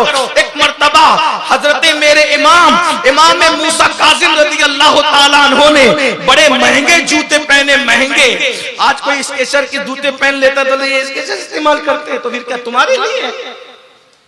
मोमिनों का बचा हुआ फुजला दूसरों को मिलता है, असल तो हमारे लिए नेमतें पैदा होती हैं, मुसीबतें भी हमारे लिए असल और नेमतें भी हमारे लिए, हमारा बचा कुछ औरों को मिलता है। इतना याद रखना, ये बात याद रख। इसलिए अच्छे बनो, नेमतें इस्तेमाल करो, गुनाह मत करो। इमाम मूसा काज़िम ने बड़े कीमती जूते पहने, बादशाह के दरबार में पहुंचे। बादशाह ने कहा, मूसा काज़िम तू नबी का बेटा होकर, तो नबी का बेटा होकर इतने खूबसूरत इतने महंगे जूते पहनता है। इमाम मूसा काज़िम ने कहा इसीलिए तो पहनते हैं ना, बादशाह तेरी औकात इतनी है कि हमारे पैरों तक ही तेरी नजर रहना चाहिए, हमारे चेहरे तक तेरी नजर नहीं आना चाहिए। अच्छे बस में जो बाजू में बैठे, होटल पे मिले, देखते ही रहना चाहिए कि ये नबी का गुलाम इस शान से जी रहा है। हाँ, लेकिन ये कब होगा? जब तुम मेहनत करोगे, कारोबार करोगे। मोबाइल पे गेम खेलोगे तो कैसे मेहनत करोगे, कैसे कारोबार करोगे? तो अल्लाह के रसूल फरमाते हैं, जो जवान गुनाह से बचकर अपनी जवानी को गुजारता है, अल्लाह उसको अर्श का साया अता करेगा। जवानी का सही इस्तेमाल करो, गुनाह मत करो, इंजॉय करो। इंजॉय करो, मैं कह रहा हूं इंजॉय करो। फिल्म मत देखो, गंदी पिक्चरें मत देखो, गाने मत गाओ, म्यूजिक मत सुनो, मौसीकी, जो अल्लाह ने हराम कर दिया। आका अलैहिस्सलाम इरशाद फरमाते हैं, जो नौजवान हराम से बचे, नफसानी ख्वाहिश से बचे, अल्लाह फरमाता है वो जवान मेरे नजदीक मेरे फरिश्तों की तरह है। अल्लाह के नजदीक उसका मर्तबा फरिश्तों की तरह है। एक बात आपसे और कह दूं, मुफ्ती साहब बड़े हक गो मुकर्रिर है, उनकी मौजूदगी में इत्तेफाक से नकीब भी हमारा बड़ा हक गो है, तो मैं महफिल भी हक गो, हक बात सुनने की वो है। एक बात कहूं, अगर अल्लाह ताला ने जवानी दी है तो जवानी में गंदी पिक्चरें देखकर अपनी जवानी को अपने हाथ से जाय मत करो, मत गुनाह करो। आप अपने अब्बा और अम्मा के पास बैठो और बैठकर कहो कि मैं शादी के काबिल हो गया हूं, आप मेरी शादी कर दें, हम आपके साथ हैं। बाप और माँ से शादी का मुतालबा करना कोई गुनाह नहीं, कोई शर्म हया के खिलाफ नहीं, कोई हराम नहीं। अगर आपको खिलौने की जरूरत थी तो आपने खिलौने मांगे ना, मिठाई की जरूरत थी तो मिठाई मांगे ना। अब बीवी की जरूरत है तो बीवी किससे मांगोगे? माँ बाप ही से तो मांगोगे ना। हम आपके साथ खड़े हैं।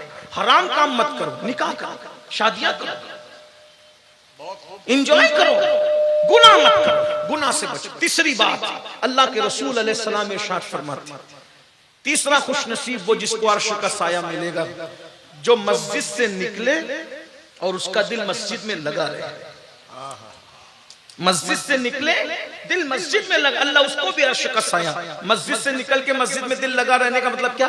एक वक्त की नमाज पढ़ ली है, दूसरे वक्त का इंतजार है, उसको भी अर्श का साया। तीसरा बंदा तन्हाई में अल्लाह का जिक्र करता है, खुदा का जिक्र करता है, और अल्लाह की मोहब्बत में उसकी आंख से आंसू निकल आते हैं। अल्लाह की मोहब्बत में अल्लाह उसको भी क़यामत के दिन अर्श का साया अता करेगा, और जिसको अर्श का साया अता करेगा उसके लिए 50,000 साल का क़यामत का दिन सिर्फ 4 रकअत ज़ुहर के बराबर हो जाएगा।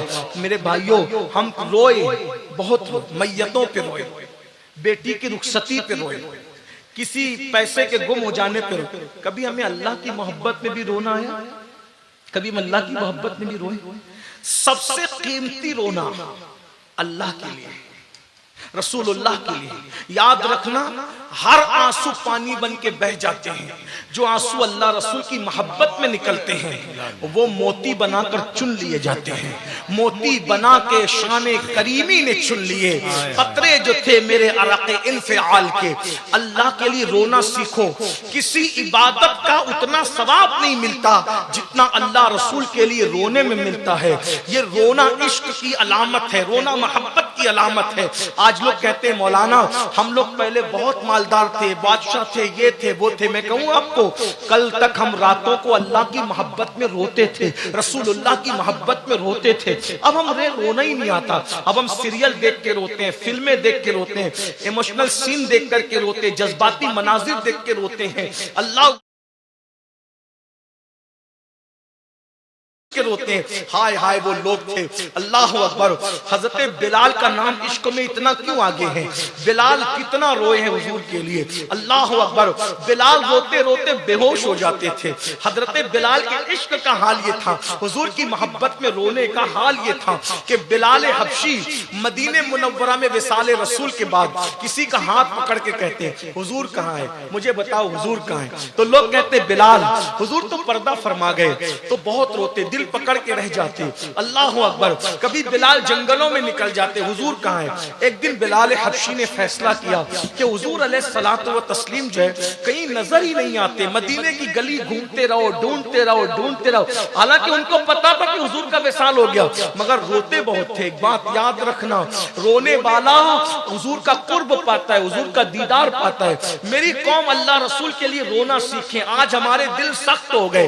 दिल सख्त क्यों हुए? कि हमारे पेट में हराम लुक्मा आ गया। हमारे दिल सख्त हो गए क्योंकि हम लोगों के हिस्से दबाने लगे, लोगों पे जुल्म करने लगे। दिल सख्त हो गए, बेमुरब्बत हो गए, रोना नहीं आता। एक बुजुर्ग से किसी ने पूछा मुझे रोना नहीं आता, तो फरमाया रोने की कोशिश कर, रोने की कोशिश कर। कहा कि कोशिश करने पे भी रोना नहीं आता तो काफिर अपने हाल पे रोया कर, अपने हाल पे रो के अल्लाह ने तेरा दिल सख्त कर दिया, तेरे दिल पे ताला लगा दिया।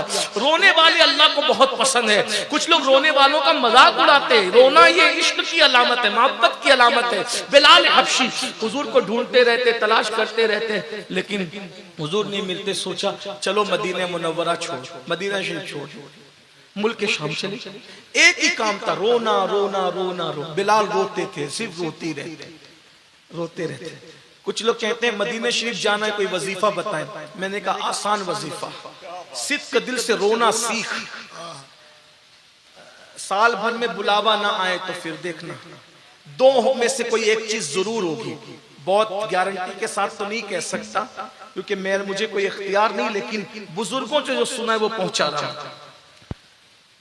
अगर हुजूर से मिलना है, रोना सीखो, उनकी याद सीखो। दो में से कोई एक चीज जरूर होगी, या तो वो बुला लेंगे या तो वो आ जाएंगे। रोना सीखो। और अगर कोई बिलाल की तरह रोए ना तो आते भी हैं और बुलाते भी हैं। कुछ लोग कहते हैं वो फुला बार बार जाता है, उसका बिजनेस क्या है। मैंने कहा बिजनेस वाले नहीं जाते, बिजनेस वाले नहीं जाते। जिन पे करम होता है ना, बुलाए जाते वही जाते हैं। जिसे चाहा दर पे बुला लिया, जिसे चाहा अपना बना लिया। ये बड़े करम के ये फैसले, ये बड़े नसीब की बात है। टाइम ज्यादा हो गया, मैं इस पे बात खत्म करने लगा हूं। अगर जाना है मदीने मुनव्वरा, रोना सीख, जिक्र करना सीख।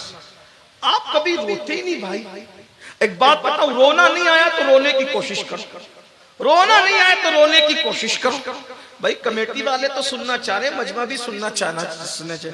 मुझे मेरे उस्ताद, हमारे कायद, हमारे अमीर सुन्नी दावत इस्लामी ने पहले दिन से सिखाया था, बेटा इससे पहले कि चिट्ठी आ जाए बस करो, हमेशा बस किया कर। लोग इससे पहले कि बोले कि बंद करो, उससे पहले बंद किया कर। लोग जाने लगे तू चले जाया कर। अल्हम्दुलिल्लाह 29 साल और खिताब करते करते आज तक किसी जगह चिट्ठी नहीं आई कि वक्त खत्म हो गया, आज तक नहीं आई। वजह लोग जितना टाइम देते हैं उससे पहले हम अपना बिस्तर समेट। 2 मिनट ज्यादा तकरीर करके हम कोई कौम पे एहसान नहीं कर लेते। आप जितना सुनना चाहेंगे हम उससे पहले समेट लेंगे। तो इसलिए मैं बात खत्म कर रहा हूं, आगे की हदीस में नहीं पढ़ूंगा। तवज्जो आपकी, खत्म करूं ना बात को मैं, लेकिन मैं हजरत बिलाल का जिक्र आगे उसको सुन ले फिर बात खत्म करता हूं। मैं अर्ज करूं हजरत बिलाल का जिक्र करूं आपके सामने, पीछे वाले भी सुनना चाहते हैं, दुरूद शरीफ पढ़ ले बुलंद आवाज से, सब मिलकर दुरूद शरीफ पढ़ें, सल्लल्लाहु अलैहि नबी व आलिहि व अस्हाबी व बारिक वसल्लम। बहुत अच्छे से बैठे हुए सब लोग माशाल्लाह, सब सुने, इतनी रात को कोई सुनता नहीं है, लेकिन सुन रहे, ये आपकी मोहब्बत है हमारे साथ, प्यार है हमारे साथ, उल्फत है। सुन ले मेरी बात पूरी सुन ले, उतना टाइम हो जाएगा, सुन ले एक बार फिर दुरूद और सलाम पढ़े सब मिलकर के भाई, आवाज बुलंद आवाज से दुरूद और सलाम पढ़ो। अल्लाह रब्ब मुहम्मदिन सल्लल्लाहु अलैहि वसल्लम नहनु इबाद मुहम्मदिन सल्लल्लाहु अलैहि वसल्लम सलातु व सलाम अलैका या रसूल। मेरे भाई लंबी तकरीर करवाना कोई कमाल नहीं है, तकरीर कितनी छोटी या बड़ी हो, बस एक पैगाम चला जाए। अब पैगाम चला गया, जो पहुंचाना चाहते थे बस एंड पे बात करें, सुन लें। तो हज़रत बिलाल मदीने मुनव्वरा रहते, मदीने मुनव्वरा छोड़ दिया, मुल्क शाम चले गए।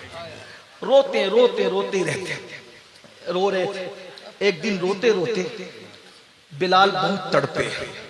अच्छा ये भी याद रखना, जब कोई रोता है ना तो हुजूर उसको और तड़पाते हैं ताकि आग और बढ़े और बढ़े और बढ़े। तो एक दिन रोते रोते आंख लगी तो क्या देखा, अल्लाह के रसूल ख्वाब में तशरीफ लाए। हुजूर की आमद हुई, आका की आमद, आमद हुई, सरकार की आमद, हुजूर की आमद हुई। तो हुजूर ने फरमाया बिलाल क्या बात है, तुम हमसे नाराज हो?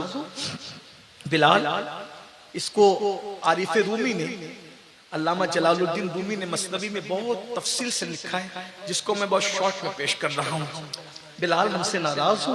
बिलाल कदमों से लिपट गए और लिपट के कहने लगे, या रसूल अल्लाह, आपसे नाराज होना तो कुफ्र है, कोई आपसे कैसे नाराज हो सकता है? कहा क्या तुम्हें मेरी याद नहीं आती बिलाल?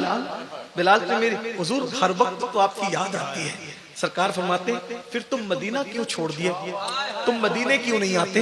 बिलाल मदीने आओ ना, बिलाल मदीने आओ, हमसे मिलो। एक बात याद रखना, ये मेरे दिल की बात है, हुजूर यूं ही किसी को याद नहीं आते। किसी बहुत बड़े सूफी कलंदर ने कहा था, पहले हुजूर हमें याद करते हैं फिर हुजूर हमें याद आते हैं। पहले हुजूर हमें याद करते हैं फिर हमें हुजूर।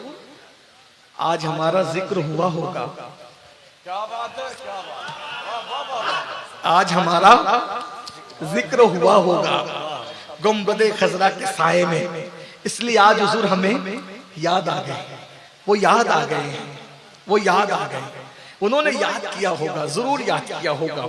और हम कितने खुशनसीब हैं कि वो हमें पैदा होने से पहले याद करते, रब्बे हबली उम्मती कहकर, तो वो हमें क्यों ना याद करें। बिलाल को कहा, बिलाल मदीने आओ, मदीने आओ, मुलाकात करो। बिलाल आंख खुली, पूरा घर मुअत्तर था, खुशबू से मुअत्तर था। बिलाल तड़प गए, ऊँटनी ली, किसी को कोई इत्तला नहीं की, और ऊँटनी लेकर दौड़ा दी मदीने मुनव्वरा के सम। मेरे अल्फाज के जामे में अल्लामा अरशदुल कादरी की तहरीर का सहारा लेते हुए अर्ज करूं, जब बिलाल मदीने मुनव्वरा जा रहे होंगे तो बिलाल के तसव्वुरात और तखय्युलात में क्या क्या आता होगा। अरे हम जैसे गुनेगार 1450 साल के बाद पैदा हुए, जैसे जैसे मदीने मुनव्वरा करीब आता है दिल की धड़कनें तेज होती जाती है, जैसे जैसे गुंबदे खजरा करीब आता है हम अपने आपे में नहीं रहते। सच्ची बात कहूं, आशिक जब मदीने मुनव्वरा पहुंचता है औलाद को भी भूल जाता है, माँ बाप को भी भूल जाता है, अपने आप को भी भूल जाता है। बस में कार में बस उसको एक ही तसव्वुर रहता है, कब गुंबद दिखे, कब गुंबद दिखे। और जैसे गुंबद पे नजर पड़ती है फिर मुंह को ताला लग जाता है और आंखें बहने लगती है, आंखें सावन भादों की तरह बहती है। अल्लाह अकबर। जब गुंबदे खजरा पर पहली नजर पड़ती है तो दिल कहता है मैं बेसहारा नहीं हूँ, मैं बेबस नहीं हूँ, मैं बेकस नहीं हूँ, कोई मेरा है। अरे इतना बड़ा सहारा मेरा है, अब मुझे किस सहारे की जरूरत है।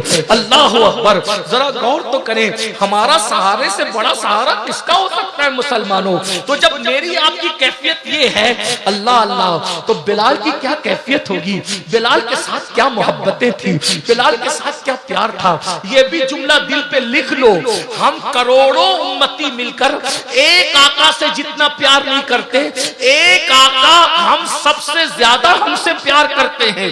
करोड़ों उम्मती मिलकर जितना प्यार नहीं कर पाते, पाते, उससे ज्यादा तन्हा आका हम सबसे प्यार करते हैं। वो हमारे कदमों की आहटें भी जानते हैं, वो हमारे चेहरों के खत्तो खाल भी जानते हैं, वो हमारा नाम भी जानते हैं, हमारे बाप का नाम भी जानते हैं, हमारा इलाका भी जानते हैं, खित्ता भी जानते हैं, कबीला भी जानते हैं, हसब नसब भी जानते हैं।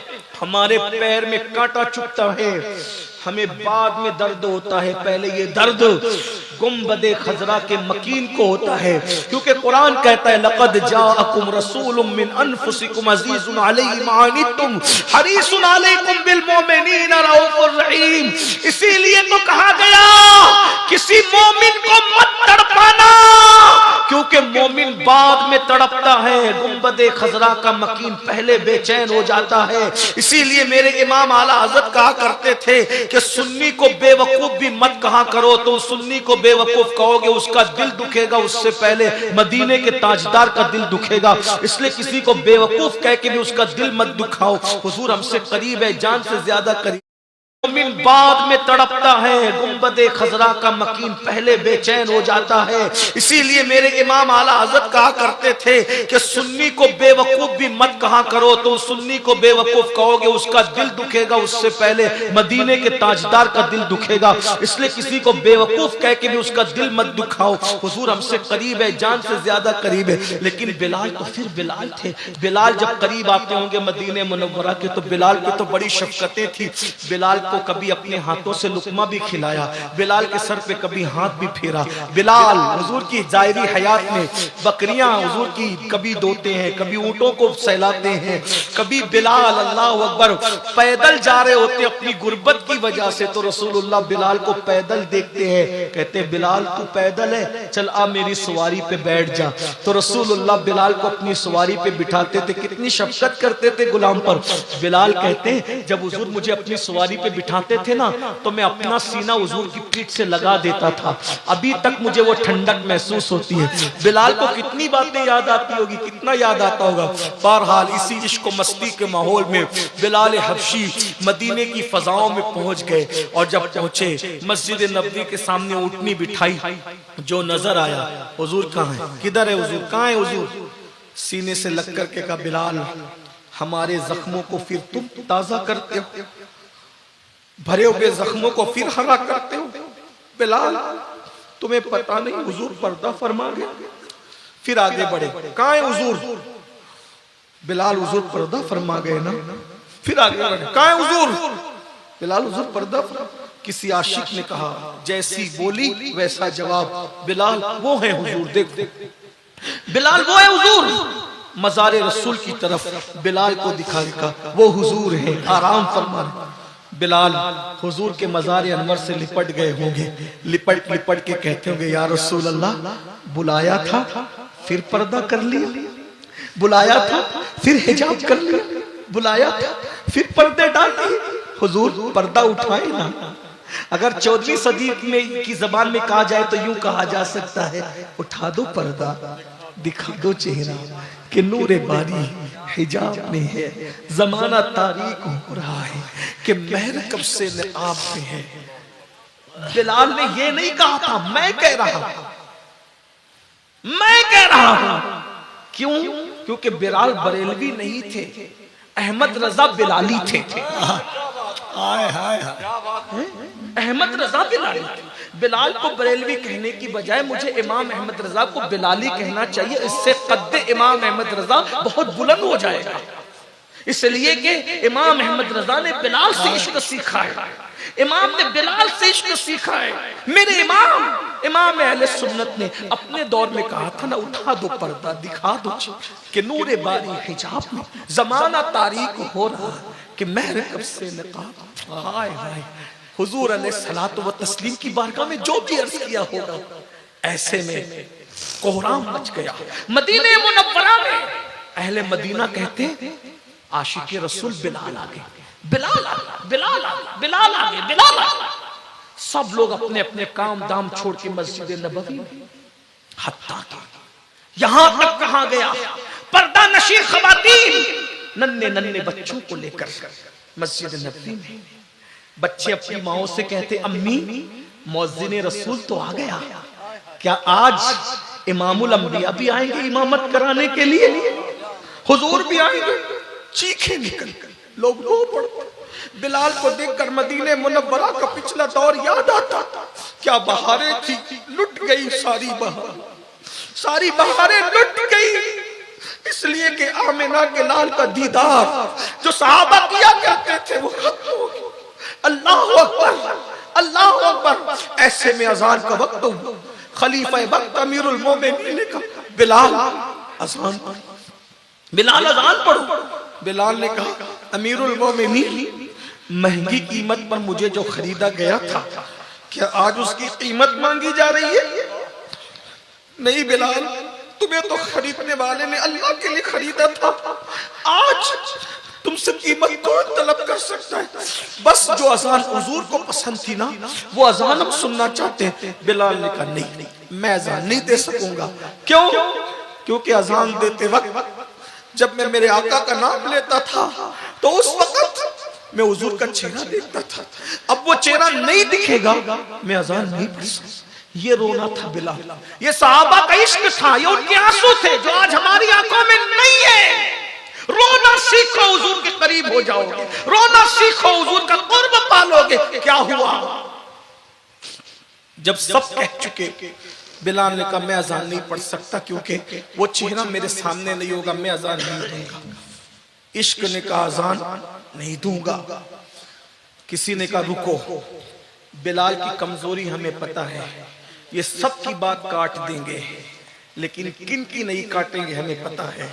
जाओ हुजरे सैयदा पे जाओ, दरे ज़हरा पे जाओ, दरे बतूल पे जाओ और शहजादों को ले आओ। जब शहजादे कहेंगे ना हसनैन करीमैन, तो उस वक्त तो बिलाल जरूर अजान पढ़ेंगे। शहजादे आए, दोनों तरफ से हाथ पकड़ा, चचा जान, ओ चचा बिलाल, जो अजान नाना को सुनाते थे वो हमें भी सुनाओ। दोनों का रुख देखा, एक सीने तक हुजूर के मुशाबे थे, दूसरे सीने से पैर तक तस्वीर मुस्तफा नजर आ गई। गाल चूमे, पेशानी चूमी, सीने से लगाया। शहजादों, मैंने अजान देना तो बंद कर दिया क्योंकि रुके जाना नजर नहीं आता, लेकिन मैंने इन्हीं कानों से सुना है कि हसनैन का दिल न दुखाना वरना मेरा दिल दुखेगा। मैंने सबको मना किया लेकिन आपको मना नहीं कर सकता। मेरे नबी की जान हो, मेरे नबी का कलेजा हो, मेरे नबी की आन हो। हम अजान देते हैं लेकिन दे नहीं पाएंगे। बिलाल ने अजान शुरू की। मदीने मुनव्वरा में कोहराम मच गया। कोहराम क्या था? कोई ऐसा नहीं था जो न रोता हो। यहाँ तक रावी बयान करते हैं कि रसूलुल्लाह के विसाल के दिन जो कोहराम था वही कोहराम बिलाल की अजान के दिन था। ये उनका दिली ताल्लुक था अल्लाह के रसूल से, ये दिली रिश्ता था अल्लाह के रसूल से। अल्लाहु अकबर। जब बिलाल ने अशहदु अल्ला इलाहा इल्लल्लाह कहा तो कोहराम मचा। छत पर लोग खड़े रह के सुनने लगे। नन्हे नन्हे बच्चे माँ का दामन पकड़ के कहते, माँ अजान हो रही है, हुजूर आएंगे। लोग कलेजा थाम के रह जाते। जब बिलाल ने कहा अशहदु अन्ना मुहम्मदर रसूलुल्लाह, और आदत के मुताबिक उस चबूतरे की तरफ देखा जिस पर अजान के वक्त हुजूर बैठे होते थे। जब बिलाल ने उस तरफ रुख किया तो बिलाल ने देखा वो जगह खाली थी। अशहदु अन्ना मुहम्मदर रसूलुल्लाह कहते ही जब उस जगह को खाली देखा, बिलाल बर्दाश्त न कर सके, सरापा गम में डूबकर चीख मारी, जमीन पे गिर पड़े, बेहोश हो गए। आज बिलाल की अजान पूरी न हो सकी। कोहराम था, जैसे होश में आए, किसी से कोई बात नहीं की, अपनी ऊँटनी पे बैठे वापस मुल्क शाम चले गए, फिर कभी लौट कर नहीं आए। और गमे रसूल में बिलाल ने अपनी जान आफरी के हवाले कर दी। ये है अल्लाह रसूल की मोहब्बत में रोने का इनाम। किसी को बिलाल बनाया जाता है, किसी को उवैस बनाया जाता है। आका फरमाते हैं जो अल्लाह का जिक्र करते वक्त तन्हाई में रो दे, अल्लाह क़यामत के दिन उसको अर्श का साया अता फरमाएगा। मैंने जानबूझकर आज जिक्र बिलाल इसलिए छेड़ दिया कि घर जाके रो सको न रो सको। ये गुनाह आलूद आंखों से आंसू चंद कतरे अगर पेश कर दिए जाएं तो हो सकता है शायद आज हम अर्श के साये के हकदार हो जाएं, उनके करम के साये के हकदार हो जाएं। पहुंचाए। अल्लाह महफिल कबूल करे, हमारी आंखों के ये गुनहगार पापी आंखों के आंसू बारगाह रिसालत में कबूल फरमाए, निजात का जरिया बनाए। गुफ्तगू के दरमियान कोई गलती हो तो माफ करे। अस्तगफिरुल्लाह रब्बी इन्ना रब्बी लगफूरुर रहीम।